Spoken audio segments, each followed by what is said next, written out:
¿Sabía usted que una anguila puede matar a un cocodrilo? ¿Cómo lo hace si se supone que tienen las mismas células? ¿Tendrán algo especial? En realidad es un proceso común que se evidencia en los humanos cada día en las neuronas. Pero ¿por qué no somos capaces de producir electricidad y ellas sí? La primera pregunta que debemos formular es, ¿para qué desarrollarían un mecanismo como este? Es necesario entender que las anguilas eléctricas no son los únicos peces que tienen dicha capacidad. De hecho, la evolución de la detección y generación de campos eléctricos ha surgido de manera independiente en los peces actinopterillos. La presión de selección que causó esto se basa en que, a diferencia de los mamíferos donde el sentido de la vista es fundamental, los peces han decidido ir más profundo y la apariencia no lo es todo. En el agua, la difracción de la luz y la turbidez son factores que pueden alterar la visión, inhabilitando a los peces frente a la detección de depredadores o a conseguir pareja para lograr una progenie. El agua no parecería ser entonces el mejor lugar para habitar, pero los peces pueden aprovechar que, al ser el agua el solvente universal, en ella se disuelven sales que a su vez se disocian y dan lugar a iones, moléculas o átomos que poseen carga eléctrica, posibilitando la generación de una corriente eléctrica, que no es más que el movimiento de cargas. Al igual que todos los animales, los peces no tienen un equilibrio osmótico en sus células. La selectividad de la membrana posibilita la existencia de gradientes de concentración diferenciales de ciertos iones, entre ellos el sodio, el potasio y el cloro.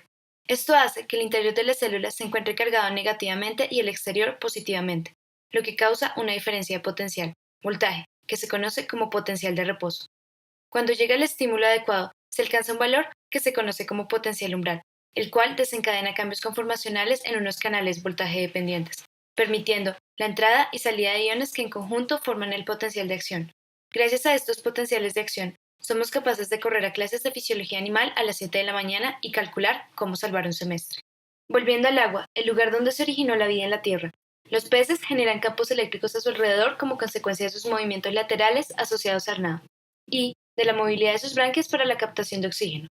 Asimismo, como el agua es un buen conductor, esto hace que exista un movimiento de cargas, corriente eléctrica. En pocas palabras, producen un campo eléctrico. Sin embargo, no es suficiente solo generarlo. Aún siguen teniendo el problema de la falta de visión, de modo que su innovación fue poderlos detectar a través de electrogénesis. Es en este punto donde se desarrollan los órganos eléctricos. Los órganos eléctricos están conformados por células musculares modificadas, conocidas como electrocitos, donde se ha optimizado su morfología, distribución, inervación neural y composición a nivel de membrana. Estos órganos se encuentran en la mayoría de los hipnotiformes, el grupo al que pertenecen las anguilas eléctricas. Generan pulsos eléctricos en el agua, amplificando el campo eléctrico y detectando las perturbaciones de su medio, como rocas, campos eléctricos generados por otros peces y tiburones. Estos órganos han evolucionado independientemente en 6 ocasiones, tanto en los hipnotiformes como en los mormíridae y en los siluriformes, siendo un claro ejemplo de convergencia evolutiva. Estos 3 grupos conforman entonces los denominados peces eléctricos, que se dividen en los de descarga eléctrica fuerte y suave, grupo en el cual están la mayoría de los hipnotiformes. Sin embargo, la anguila eléctrica o Electrophorus electricus es el único clasificado como fuerte en este grupo. Pensemos nuevamente en la anguila que mata a un cocodrilo. Su órgano eléctrico está basado en el mismo principio, debido a que su hábitat es altamente turbio, como el río Amazonas y el río Orinoco. Las anguilas eléctricas, morfológicamente, pueden ser comparadas con una batería, y han llegado a un grado de especialización tal que solo el 10% de su cuerpo corresponde a órganos vitales y el 90% está destinado a la electrogénesis. Ellas poseen 3 órganos eléctricos: el órgano de Sachs, que emite descargas de baja amplitud destinadas a la electrolocalización y la comunicación, los órganos principal y el de Hunter, que generan descargas de alto voltaje utilizadas como defensa y para atacar las presas. Estos últimos dos pueden ser controlados por la anguila eléctrica. La presencia de 3 pares de órganos eléctricas las diferencia del resto de los hipnotiformes, que solo presentan un par, y además les ayuda a generar una especie de silencio eléctrico, que les permite acercarse a la presa, incluso si es otro pez eléctrico, mimetizándose con el campo de su enemigo, atacando solo cuando debe hacerlo. Entonces, ¿quiénes hacen la magia? Los electrocitos, células musculares especializadas que carecen de maquinaria contráctil, por lo cual no se mueven al transferir una señal. Son más largos que una fibra muscular y presentan 2 caras diferentes. Una de ellas es plana, la que está conectada directamente a la neurona y presenta mayor densidad de canales voltaje dependientes catiónicos a comparación de cualquier otra célula muscular, mientras que la otra presenta ciertas inervaciones y no tiene tantos canales. Estas células están conectadas en serie entre ellas, formando unos bloques que a su vez están aislados y se conectan en paralelo los unos con los otros. Como consecuencia de esta distribución, se genera una sumatoria de los potenciales eléctricos con la organización en serie, pero causa una disminución de la corriente eléctrica que se contrarresta con la conexión en paralelo. Cada uno de estos electrocitos genera 0.15 volts, y dado que estos órganos eléctricos poseen aproximadamente 4.000 electrocitos, la consecuencia directa será una biobatería de unos 600 volts. Y dado que la batería de un carro es de unos 12 volts, lo último que podrías desear es socializar con una de estas anguilas.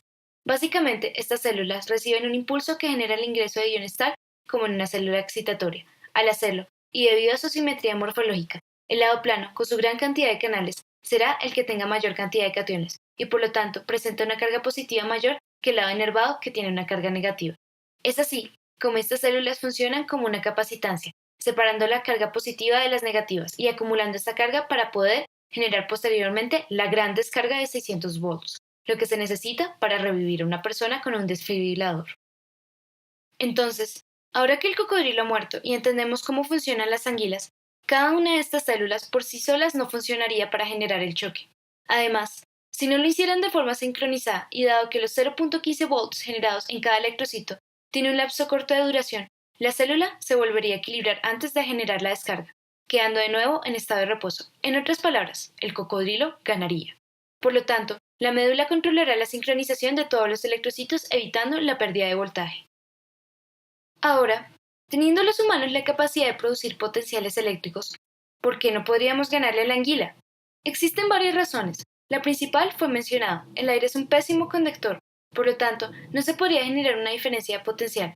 Como consecuencia de esto, no hemos desarrollado un sistema de organización celular semejante al de los órganos eléctricos. Tristemente, nuestros potenciales de acción son suficientes para permitirnos divagar sobre por qué los cocodrilos van a evitar a las anguilas eléctricas.